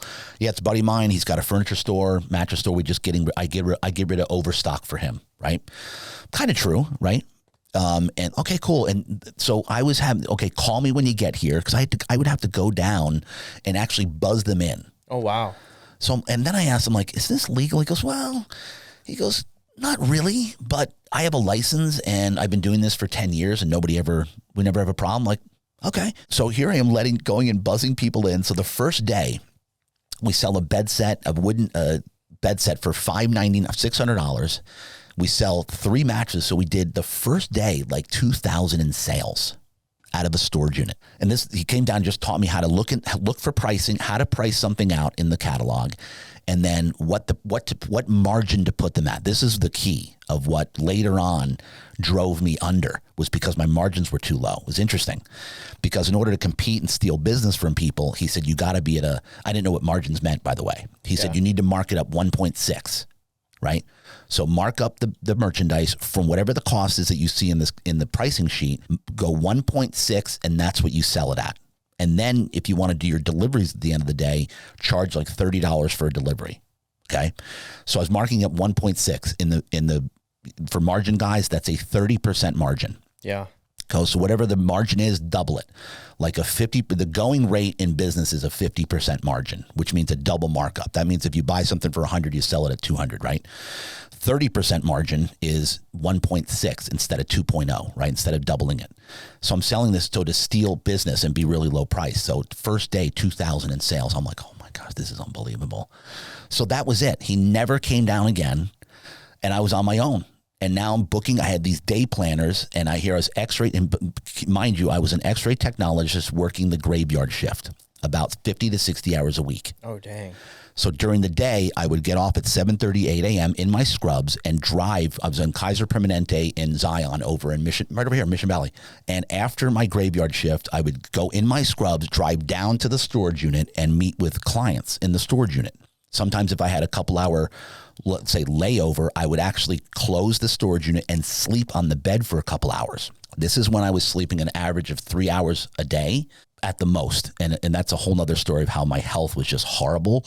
Didn't realize it until I looked back at it. And I just did a presentation on this where I showed how I looked back then, and people didn't even know it was me because I was so heavy. Oh, wow.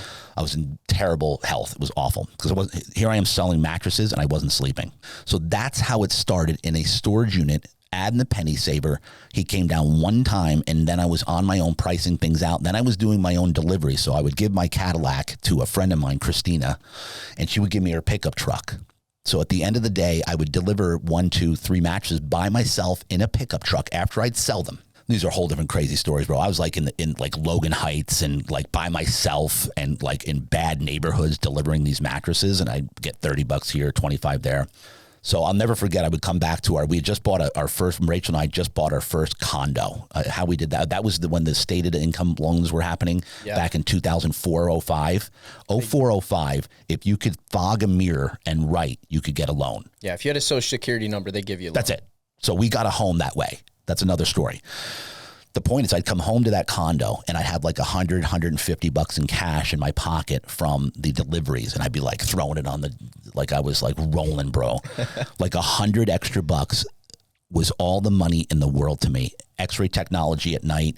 Rachel was working a job making really good money. So we were starting to put up some good numbers here, combined as, me and her, probably 250 plus at this point. Okay.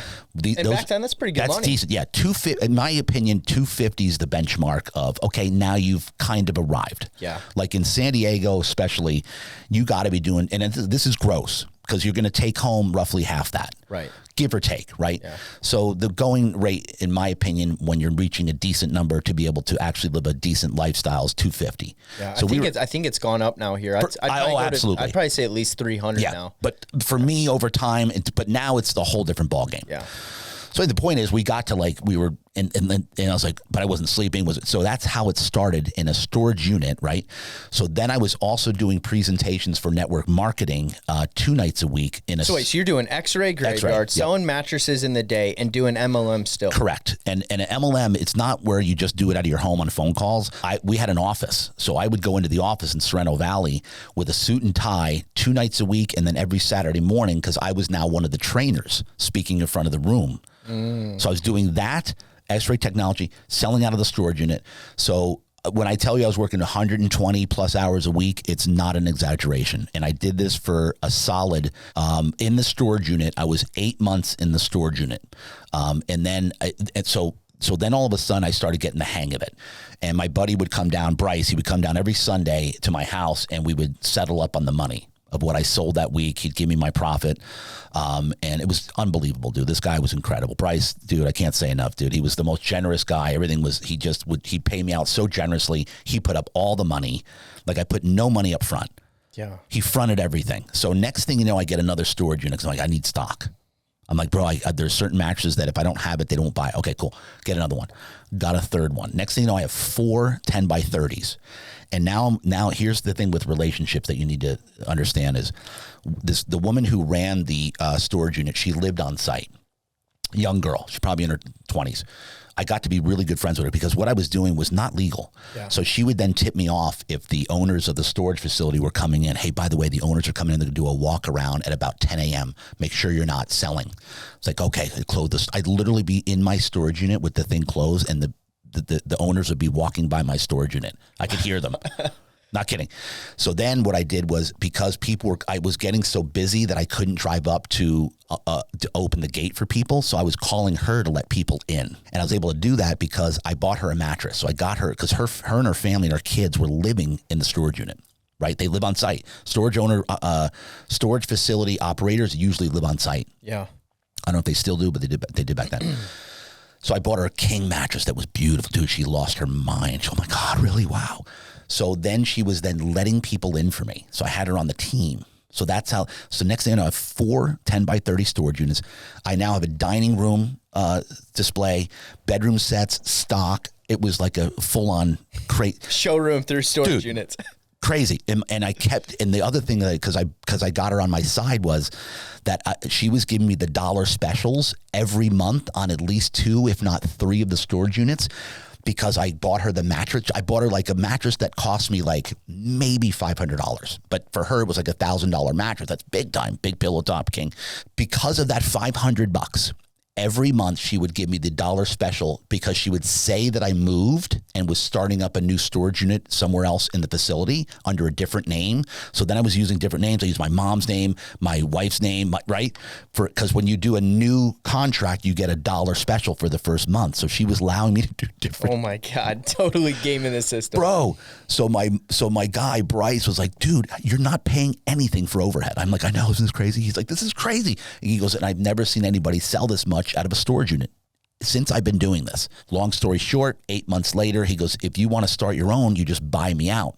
So we got to 8 months. I'm like, yeah, I like this. I'm gonna quit my job and open up a small little warehouse, or a showroom, I should say, right? So I took out a Navy Federal home improvement loan for $30,000. Okay, Navy Federal home improvement loan, $30,000. Thought it was all the money in the world, 30 grand, right?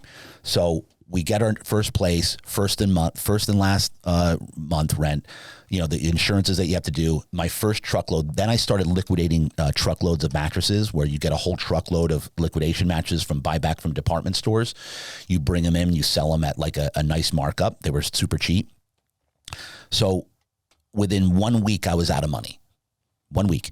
And then I realized what cash flow meant.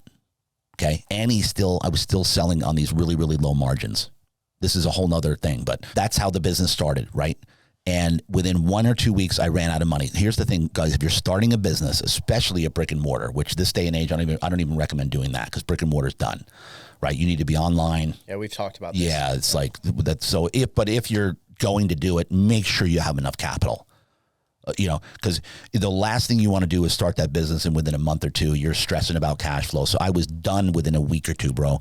So I reached out to my buddy. I said, dude, I need money. He goes, well, I have a banker friend of mine for Bank of America, Cynthia Vosper. Never forget the name. Cynthia, she goes, JD, if you have good credit, yes. Okay, call her. She'll get you $85,000. So I called her. She goes, send me the application. I had 85 grand in 48 hours in my account. 85,000. A truckload of mattresses would cost me 25,000. Just one truckload, right? Not to mention the rent, this, that, this. So Rachel, my wife, was the first. We were the first company, because somebody came into the store and said, dude, you need to be on Craigslist. I'm like, who's Craig? They're like, Craigslist. You've never heard of Craigslist? I'm like, no. They're like, dude, you need to advertise on Craigslist. It's free. I'm like, really? So we went on Craigslist. Nobody was advertising a mattress or a furniture store on Craigslist at this point. This was 20 years ago when we first started our first location, right? So we started advertising on Craigslist. The freaking floodgates opened. This is about probably a year in, give or take, right? Okay. The floodgates opened because it was free marketing and everybody was coming in for these liquidation mattresses. It was freaking crazy, bro. We were breaking records. When we had our first $100,000 month, like month number 8 or 9, we did like over 100,000, 125. Think about that. I was hoping to have like 30,000 in sales. We hit 100 plus out of a tiny little place. With barely no marketing. And then I, again, learned about cash flow, but I went out and got, this is what was stupid. I went out and got 2 BMWs. So now lived way above your means soon as that cash came in. Because what happens when you start making some money is you think that it's just going to keep going like that nonstop. I've been there. It never does. You always going to have ebbs and flows. You're going to have the ups and downs, the cash flow issues. I'm not going to go too much further in that, but the point of the story here is, and this can go on, like as far as then we ran out of money within 6 months. The 85 grand was gone. Actually, it was gone faster than that. But then I ended up getting lines of credit because what happened was, Cody, is that, remember the margins I was taught to sell on? Right, 1.6. 30% markup. You cannot operate a business with that. You're done. Like, it's a matter of time before you go under. So I got 1.7, 1.8, 1.9, then up to 2.0. Finally got it there. But by then, what happened was we were firing away on Craigslist, and then all the other stores started copying us. My wife learned how to write code on the fly, HTML code, to put all the code in and would show up as this beautiful ad. My wife, Rachel, learned how to do that on the fly. Wow. So we had the most beautiful ads of anybody. So we kept firing away on Craigslist and making money there.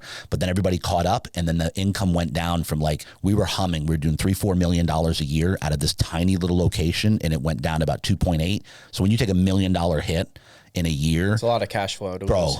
a ton of cash Especially flow. when you start doing your projections, your lifestyle, your inventory, your spending, all off of those numbers. So then I thought, okay, if we have more stuff, if we're able to show more stuff in inventory, we'll sell more. Because everybody's like, we love you guys. If you had more, if you show more, if you had this, we'd buy it from you. They love the way we do business. Because then Yelp came around, we became the #1 on Yelp. But then I'm like, all right, if we go bigger, right, if I can show more, we're going to sell more. So we ended up going to this really big, to a 20,000 square foot showroom, and also a separate distribution. So now we had a separate distribution center, but we had a distribution center in Miramar, 10,000 square feet. So now I have 20 employees, right? 20,000 square foot showroom. We're selling custom sofas, custom sectionals. We had a whole patio furniture showroom, because I'm like, oh, if we show more, problem was the margins were still really, really low in furniture. And with furniture, everything comes in damaged, defective, or delayed. And the way most furniture stores, if you look them up online right now, they all have maybe a 2 or 3 star ranking on Yelp. There's a reason for that, because you can't make everybody happy in furniture. It's impossible. Everything comes in damaged or defective, right? You're either fixing it, making it right. Point is, we made it right with every customer. So we had a 5-star ranking, but it cost me all our money. So this is where we really imploded. And you had went bigger, because you're like, if I just go bigger, we'll have more exposure, we'll sell more inventory. Probably pretty over leveraged at this point. Way over leveraged. Problems with furniture. We made everybody happy. We were doing the right thing. Good integrity, though. Total integrity. That does go a long way. And that's all I stuck by. So let's see, we keep doing the right thing, making people happy and making sure they're satisfied, because we love serving customers. That was our thing. Our #1 customer service furniture and mattress store on the planet. We love that. As long as we keep doing the right thing, things will work out for us. It eventually will catch up. We'll eventually hit that next mark that we need to get to be able to, be able to handle the cash flow that we're dealing with now. $300,000, $400,000, $500,000 a month of cash flow coming and going, like $1 million a month going back and forth every month. It was a beast, dude. So managing that type of cash flow when you're fixing furniture, like I paid a guy $50,000 a year to repair furniture for us, $50,000 a year just to repair furniture. Dang. That's all he did, was sit in the warehouse every day and repair furniture for us. For people that wanted their stuff. Oh, the die lot's different. Oh, there's a little thing on the grain on the wood. No problem. We'll make it right for you. So we're doing the right thing, but it cost us all our money. And we got to the point where we were $1 million under, and we were about to implode, and I couldn't pay the rent. The rent at the showroom was $20,000 alone on a month. I'll never ever. This was the darkest part of our entire life together, my wife and I, where we were, because when you first take a hit like this, you're scared. It was scary. Like, I was petrified, and I didn't tell my wife how bad it was. Remember I told you, that's the other thing, is there's no reason for 2 people to be stressed out about money in the family. Like, if you're running the business, if you're an entrepreneur family, have one that runs all of the money, and the other one, keep that off their brain. Because if my wife knew how bad it was, the whole thing would have imploded, because she wouldn't have operated. She wouldn't have been able to do all the stuff that she does, run the house, run the kids, because she would have been worried about what was really happening. That's another side note. So, bro, I met with my CPA, and this is where I kind of actually met him. They were introduced me to him, and we sat in this, I'll never forget, sitting in this big office with a CPA, 2 attorneys, and they're like, and I was petrified, bro. I'm like, I didn't know, because I couldn't pay the rent. I have 20 employees that don't know how bad it is, like how bad it really was. And I have to, because if you tell your team, by the way, when you're in business, and that's why, any restaurant that's gone out of business, what do you hear the story? I showed up to work one day, and there was, the note was on the door. I had no idea. They never told me. There's a reason for that. Because if you tell your team, like, you're about to go under and it's over, they're done. They'll run, like, they'll spread. They won't stay with you. They'll never stay with you. Okay, I'm going to see it through and go down with the ship with you, JD. Yeah, no, it's not going to happen. So I told him, hey, everything's great. We're going to do a liquidation. We're going to liquidate the company. We're all going to ride off into the promised land. Who wants to be a part of liquidation? You're going to make a lot of money, a lot of commissions. So I was painting the dream. Yay. I actually had hope, because I brought in a liquidation company, that it was going to work. Yeah. But like, yeah, we're doing great. And it's a JD's retirement party. Like we said, it was a retirement. JD's. So customers coming, yeah, JD, I'm just riding off into the sunset. Meanwhile, I owed $1 million, couldn't pay the banks, couldn't pay American Express, couldn't pay the vendors to release furniture. We brought in a liquidation company. I'm getting off on a tangent here, but this is important, because the whole premise of what I want to tell this story was, we talked about this, is, ladies and gentlemen, right now, there's nobody in our society right now that's not struggling. Yeah. Nobody. You, me, guys, You're going through something right now. And the way that our economy, the way that our society is, the way that our system is being run, it's rough right now. And I just want to encourage people to keep moving forward, keep persevering, because especially if you're driven by impacting the world, especially if you're driven by being a good person and doing right by the world and doing right by, keep moving forward. Don't ever quit. I thought I was going to have a nervous breakdown. I thought it was bad. So then I get around my CPA and the attorneys. They're like, JD, don't worry about it. We got you. I'm like, really? Yeah, don't worry. This happens all the time. It does? Yeah. JD, when you're going after it in business and you got this much money involved and you're taking strides like this, it happens. One guy, my CPA, said, JD, Walt Disney declared bankruptcy 7 times before he hit. 100%. 7 times. He said there's nobody in this world that's ever achieved something great that hasn't lost it all more than once. I'm like, really? Like, yes. So congratulations. I'm like, yeah, yes, you made it. You got sued last month. Congrats. Now you know you've arrived. Really? Yes. I got sued again. Perfect. We got it. Let us handle that. That's why that's why we get paid.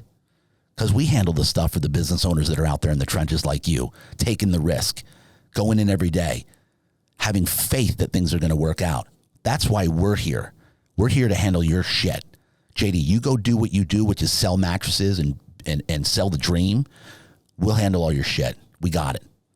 That was the meeting. I got goosebumps right now, bro. Because I literally thought I was going to have a nervous breakdown. It was that bad. I couldn't. And we got it. So, folks, business owners, get yourself a team. Let them handle it. Shit's going to happen. If you're taking territory and you're going after it in life, shit's going wrong for you. Like, if you've got nothing going wrong, you've got nothing going on. Always remember that. And the more stuff, the more that you're going after it in life, the more stuff that's going to go wrong every single day. The key is to never stop moving forward. Never stop having the faith. Keep believing. Keep the faith no matter what, no matter how hard it is, no matter how much you're doubting yourself, no matter how much everybody else is doubting you. Keep moving forward. Never stop, because as long as you don't quit, you will automatically, eventually reach the mountaintop. It's going to happen. Come on. It's just a matter of when. That's it. It's not if, it's a matter of when. You will get there. Keep moving forward. There's a reason that only the top 1% of our population make the big time, live above average lifestyles. There's a reason for it, because it's freaking hard. Yeah. Most people will give up in the process of the pain, the process of the suffering, the process of going through hell and having to endure through adversity after adversity after adversity. But I agree with you. When you just endure long enough through the rut, everything you want in life is on the other side of that. But most people can't endure through the rut. Most people can't endure through the darkness, the times they go getting sued, losing money, in over your head with different things. But if you just continue to show up, you see the light at the end of the tunnel. I had a pastor one time speak into me, and he said, Cody, in life, you're always heading into a storm, going through a storm, or just came out of a storm. And I live my life by that. When I'm in the storm, okay, this is just the season. We're in a storm. Yeah. We'll come out of it, and we'll be heading into another one eventually.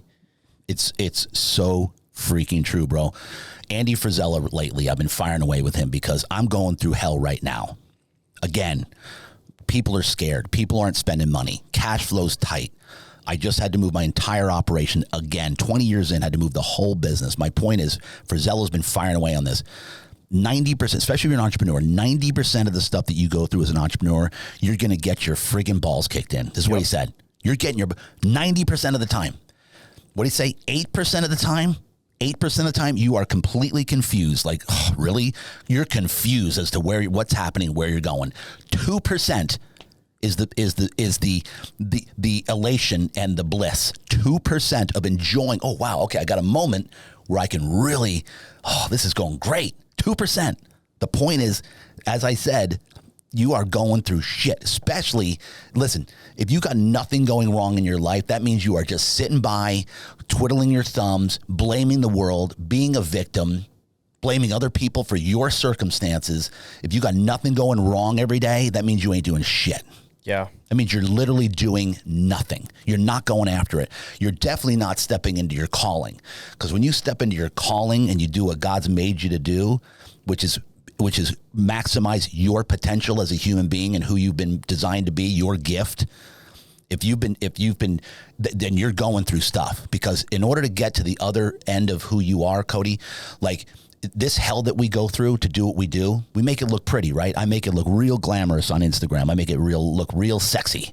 But on the back end of this, dude, there's a lot of hell going on. People only knew. They don't know.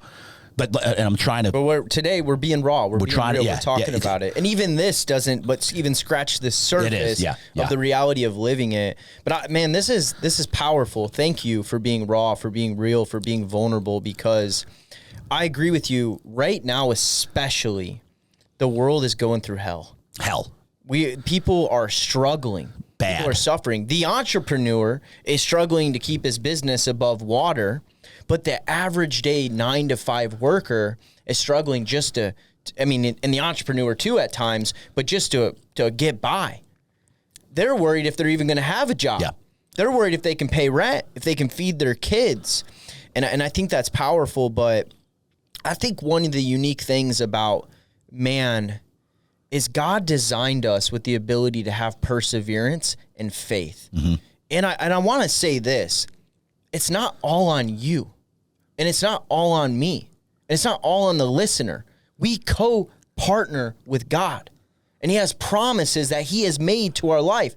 I don't remember what verse it is, but it talks about, if I feed the birds so well and they don't go without, how much do you think I love you?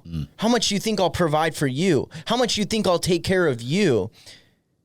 I think what we got from JD today is that reminder that if you're not stepping out and taking territory and you're not facing adversity, then you're not really going hard after the call that God has on your life. And if you are going through that, keep going, but also know that you can have faith and you can co-partner and you can lean on God. It's in our weakness his strength is made apparent. When Paul was going through difficult times, he cried out to God, God, why do I have this thorn in my side? Why do I feel this? Why do we feel this? God, why is it 2% of the time I feel on top of the world? But God tells him it's good that thorn is there, because in your weakness, you will find strength in me. You'll find boldness in me. You'll find an ability in me. And if you didn't have that, you wouldn't lean on me. You wouldn't need me. If a kid came out of the womb fully independent, never needing their parents, then there wouldn't be the same relationship of nurturing and parenting that we have with our children. Right? I remember Chris Aguilar came on the podcast. Chris said something really popular or crazy. He was like, if I have a son, he's like, I don't know how old he is, like 6 or something. And if I threw 225 pounds on a bench press, would I expect my son to be able to lift that weight? Yep. It's like, no, I would never do that. But I'm there. I can help him lift that weight until he can do it on his own. So I just think that's powerful, man. Yep. And we have limited time. There's so much I want to spend doing. I want to veer the conversation in a different direction now as we wrap up. Yep. I know this went longer, guys, but I want to talk about... No way.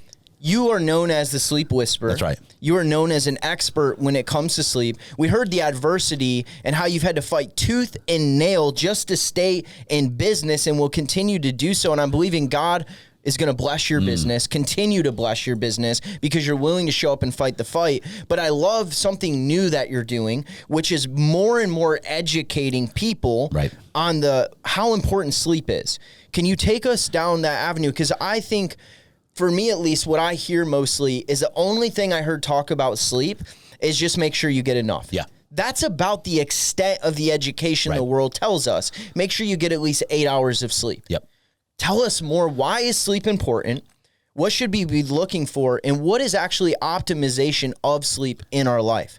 So I'll start by saying this. I'm going to sum it all up, and then I'll get into it for a little bit. Sleep is the foundation of health and wellness. Without the proper amount of sleep, which the recommended for an adult is 7 to 8 to 9 hours. Let's call it 7 to 8 is the benchmark. Okay. 7 to 8 is the benchmark for sleep on a nightly basis. It is the foundation of health and wellness. It leads to the only time the body repairs itself naturally is during sleep. It is imperative that you, no matter what you're doing in your life, you focus on sleep. In fact, I recommend tracking your sleep I wear this. It's an Aura ring. You can do it with the Fitbit, the Apple Watch, or the Whoop band. I've used them all. I love the Aura ring because it's so small. The other ones are obtrusive, like when you're trying to sleep with a watch or whatever. Aura ring, track your sleep, because here's the thing. Nothing else matters if you are working out like a maniac, eating right. It doesn't matter if you're not sleeping properly. All of it goes out the window. It's like futile if you're doing that. I'm dead serious here. Sleep. So, and I'll give you some statistics here. If you, even 1 week of deprived sleep, where you're sleeping less than 6 to 7 hours a night, 1 week, your blood glucose level is classified as pre-diabetic. 1 week of deprived sleep.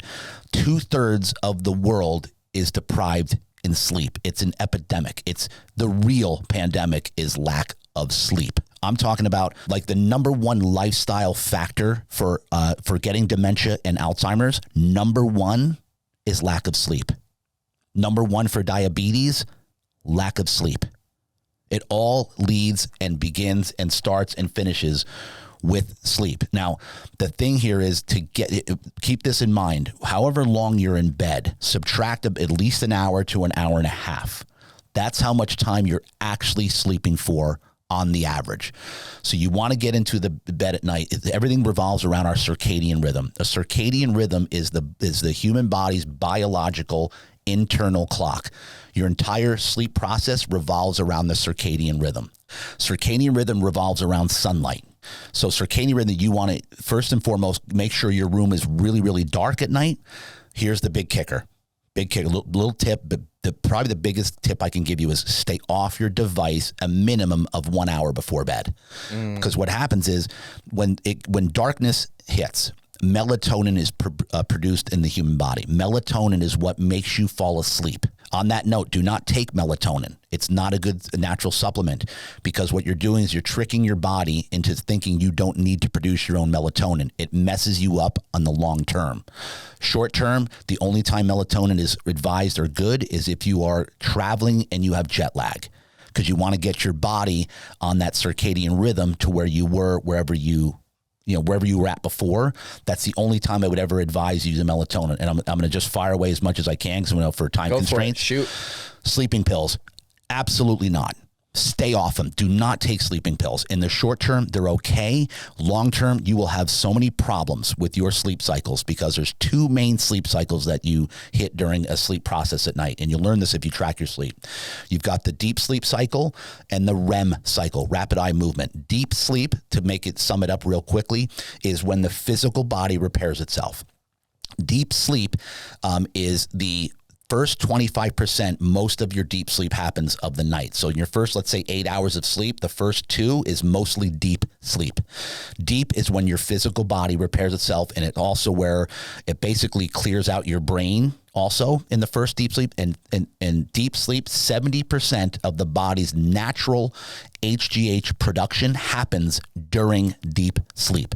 The human body naturally releases human growth hormone. That's what repairs your physical body. So on that note, do not drink alcohol at least 6 hours before bed. 6 hours alcohol. Do not do it, because what happens is when alcohol enters the body is that the human body, think about this, the body's a remarkable evolution machine here. So it's going to protect you. Your everything that happens, your body has a defense mechanism. When alcohol enters your body, the body goes into defense mode, and all it wants to do is get the alcohol out of your body. It wants to detoxify you, wants to save you. So all the normal processes like metabolism, immune system, digestion, the normal things that should be happening in your body while your body is repairing itself at night during sleep, takes a back seat, because now the body wants to get alcohol. We've got to get it out. So all that other stuff. So what happens when all that other stuff? Immune system is shot. Lack of sleep and immune system deficiency, you'll have twice the risk of getting cancer. It more than doubles your risk of cancer not getting enough sleep and also getting low quality sleep, which is when you drink alcohol. I'm saying this a lot about alcohol because I can't tell you how many people I meet that tell me they drink alcohol. I only have a couple a night because it helps me wind down and helps me sleep. And I'm like, They're like, what? No. You think it is. Yeah. It may help you fall asleep, but when you are asleep, your deep sleep cycle's freaking done. which is repairing your physical body. Then your last 25% of the night is the REM sleep, which is what repairs the mind. Rapid eye movement is the dream sleep. REM repairs the mind. So when alcohol's in, you ruin all of your sleep cycles. It's like alcohol is the anti-life, the anti-nutrition. It's bad. Yeah. I love alcohol. Right? My wife and I drink once a week. Every Saturday, we'll have a little bit of wine with dinner, or Sunday with lunch. That's it. And we love alcohol. We love partying, right?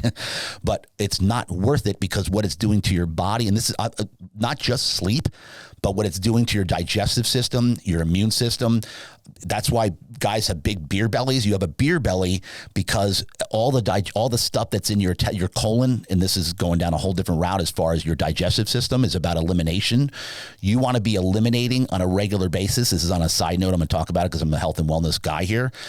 Number one is your elimination system. Make sure you're eliminating 2 to 3 times a day. That's another side note. But because that's why people, all the fat stores, I won't go down that road too much. But getting back to sleep, alcohol, no alcohol. Stay off caffeine. Do not drink caffeine in the afternoon. Caffeine roughly takes 12 hours to get out of your system.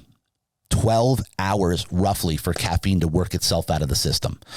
If you drink it late in the day or in the evening, your sleep cycles get completely ruined with the caffeine. You will not hit your REM and deep sleep cycles like you normally would without caffeine. Meaning with caffeine or without it. So no caffeine. A trick of the trade to make sure that when you wake up, you're alert and you stay alert, and you don't have, who has the early afternoon or late afternoon crash? Yeah, between like 1 to 3. Here's why that happens. Because I'm going to assume you drink coffee right away in the morning when you wake up. Yep. Okay. Most people do. It's like literally the first thing that enters their body right away. Not good. First thing that you should be doing when you wake up is drinking a huge glass of water. I'm going to assume you do that. I knew that. Huge glass of water, number one. Get some greens in you. I drink a really great greens drink. So I'll drink a big thing of water, and then I drink a nice thing of greens, really high quality greens. Get all your probiotics, your greens, your vegetables in one shot. Here's the trick is wait at least 90 to 120 minutes before you ingest caffeine into your body because of cortisol levels. Cortisol starts getting released in the morning when you wake up. Right? When sunlight hits your eyes, serotonin gets released. So here's the 2 tricks of the trade to make sure that you don't have the afternoon crash. Wait an hour and a half minimum to 2 hours before you ingest caffeine. The reason why is the body, when you wake up, starts releasing adenosine. It's a chemical that's released in the body, adenosine. It's released slowly all day. And it's gradually makes you more and more tired as the day goes on. Till at night, melatonin gets produced. Off you go. There you're talking your perfect world. Circadian rhythm. Go to the bed at the same time every single night within the same hour every single night. That's your circadian rhythm. So every night, don't say, okay, 2 a.m. one night, 11 p.m. one night, 9 p.m. one night. You're going to screw up your whole circadian rhythm. You will not hit your deep sleep cycles. That you won't maximize them. It's impossible. Go to bed within the same hour every single night and wake up within the same hour every single morning. Circadian. That's your circadian rhythm, right? So going back, what was I saying about the other thing was not the caffeine, but jumping around here. I want to make sure I touch on all this. Yeah, you hit on. Oh, no, the adenosine. Adenosine. Adenosine's released. So what happens if you drink caffeine immediately in the morning? It's going to stop it. So caffeine doesn't give you energy. All caffeine does is suppresses the release of adenosine. So for that, whatever couple hours that you're on caffeine, the adenosine is not being released. It's being released into your system, but now it's stockpiling because it's being suppressed by caffeine. So if you do it too early and you don't let the melatonin wear off naturally in the morning, you want to let it, that's what you want to let it wear off and then within 30 to 60 minutes of waking, couple this, no caffeine for 90 to 120 minutes, but within 30 to 60 minutes of waking up, make sure that you get in direct sunlight. Go outside, do some grounding, get the shoes off, put them do a double whammy here is, grounding, put your bare feet on the grass, on the dirt, and then look up at the sun, obviously not with your eyes, but like this, because when sun gets directly in the eyes, serotonin is produced, and serotonin is the happy hormone, right? Makes you feel good. It makes you feel, it's a feel good. Serotonin will be released. You'll naturally wear off melatonin. Then when you have caffeine, it's at the right time. You will pretty much either nullify or minimize your mid-afternoon crash. There's some secrets there. Getting back to whatchamacallit, Any other do's and don'ts here? I'm trying to think. I think I'm hitting on it all. Any other questions on sleep, like as far as what you're... No, you're dropping some knowledge. I'm just absorbing it and thinking about my routine. I guess the other thing I would go into now is you kind of showed us like, hey, avoiding alcohol 6 hours before you go to bed, getting off of your device. When you wake up, get some water, get some greens in you, avoid caffeine for the first couple hours, get exposed to sunlight. As far as and you said keep the same time. Now, I know you mentioned temperature. Let's hit on that. Okay, good. Pitch black, you want it at night.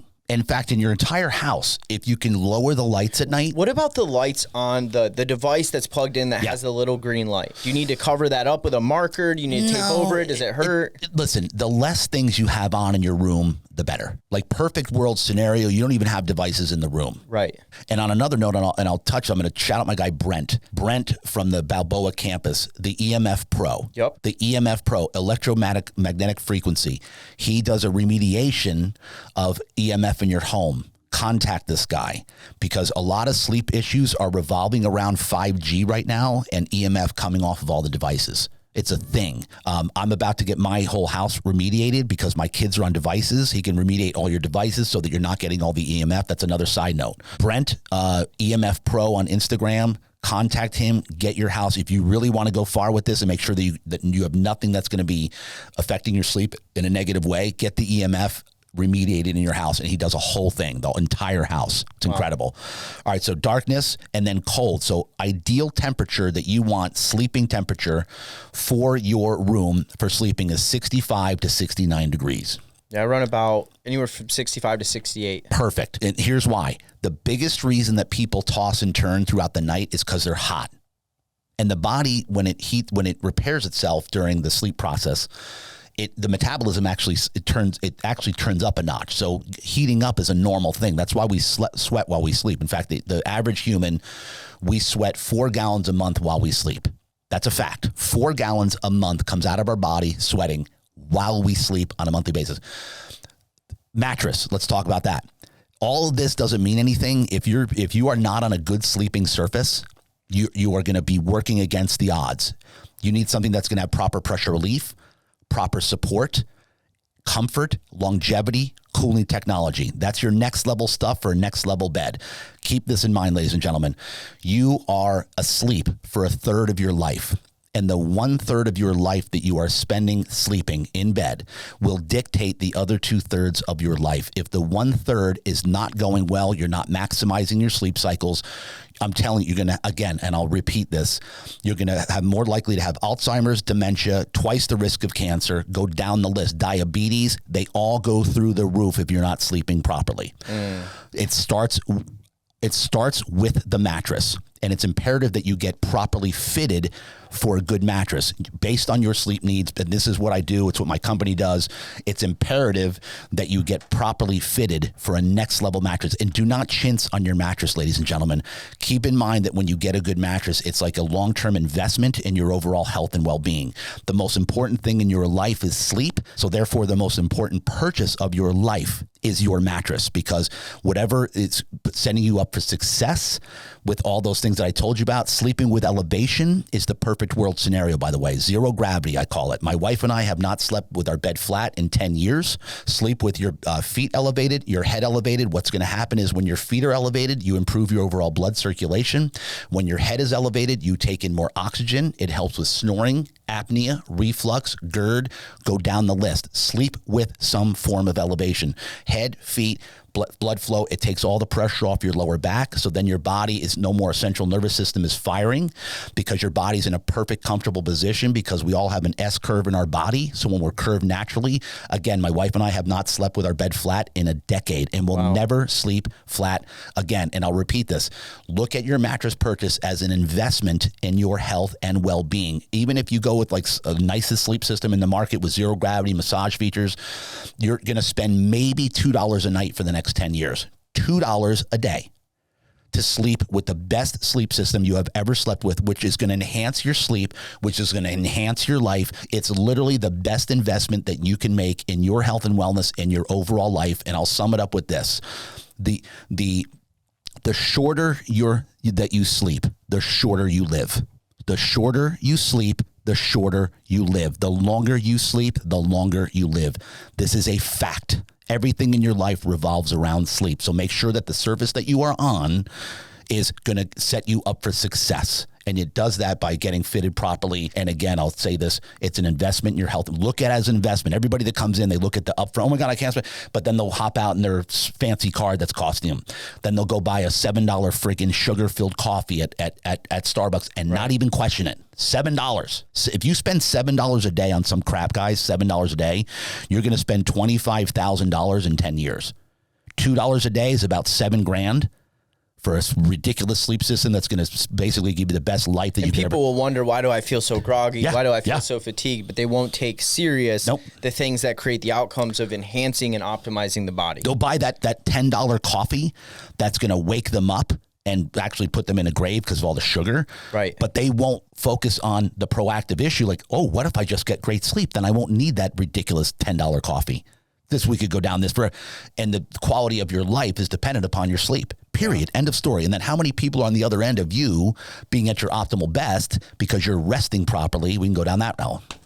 How can somebody, if they listen to this podcast episode, you're speaking to them right now. Yep. How can they get a hold of the Sleep Whisperer? How can they talk with you? How can they learn from you? How can they get set up with the right system to optimize their sleep? RealDealSleep.com. Very simple. RealDealSleep.com. There's a chat bubble on there. If they click that chat bubble, it contacts me directly. If they want to follow me on IG, I spit off all health and wellness. Like I do 4 saunas a week. Sauna is like the number one best thing you can do in your life for health and wellness. Heat shock proteins, stress, high blood pressure. Real Deal JD on Instagram. They can follow me with all. So I do tons of health tips on there. I do cryotherapy 4 or 5 days a week. I do cold plunge, Wim Hof breathing every month. The way that I train, the way they exercise, the way I eat, my diet. I give diet tips on, I baby step it with people. So water, all that stuff. Real Deal JD, RealDealSleep.com is the website. If they want to contact me there, I love helping. I love encouraging. But if you just want to follow me and my family, like that's all we do every day, 24/7 is show our life as entrepreneurs. And I'll finish with this. I don't know if we're tying it up. I'm sure we are. We're probably over. But, at the end of the day, ladies and gentlemen, we talked a lot about struggle today and what we've went through and that everybody here is struggling and everybody's going through something. But here's the bottom line, Cody, you know this. No matter how hard it gets, obviously keep moving forward, persevere, don't quit. But here's the thing, along the way, even when it's really hard and you're going through freaking hell, enjoy the moment. Come on. Enjoy the journey. I can't say that. And even though we're going through hell right now, we don't show it, but we are doing our date night. We're going to have lunch with the family on Sunday. I'm coaching football. I'm volunteering at the church. I'm pouring into people at the church. I'm enjoying the freaking moment because we're here one time, man. We got one shot at this life, this particular life that we're a part of right now. One shot deal till we go into eternity. Make it count, but enjoy it. Enjoy every single ounce of what you're given. Every day that you're blessed, that you are blessed with another day. Thank God for giving you another day and make the best of it. Enjoy the journey. Enjoy every moment. Come on, JD. Thank you so much for coming on the podcast today, man. It's been an honor. I don't think I've been so locked in on a person in this studio as much as I have you today, just absorbing and listening. And guys, I hope you walk away from this podcast. It's not just about listening to another podcast in your car, or, this or that, or watching on YouTube or social media clips. The reason JD and I do this is because we know the value of wisdom. We know the value of information when it's applied into somebody's life and what it can do for them. Even the encouragement and the inspiration you might have got from his journey and his story today could transform your life. So my challenge for every single person that has listened to this podcast today is don't dishonor us by just listening to this information. Take what you grabbed from today. It might be one nugget. Go up, implement it. Go apply it into your life and then give us feedback what that did for you. Shoot JD an Instagram DM, man. Hey, I listened to that podcast with Cody and I just want to say thank you. You said this and I went and did this. And because of that, I'm experiencing this in my life. Thank you for putting yourself out there. Guys, let's go make it a great day. Let's JD, go. My man, thanks for coming on. Been a pleasure, been an honor. Thank you so much, guys. Let's go.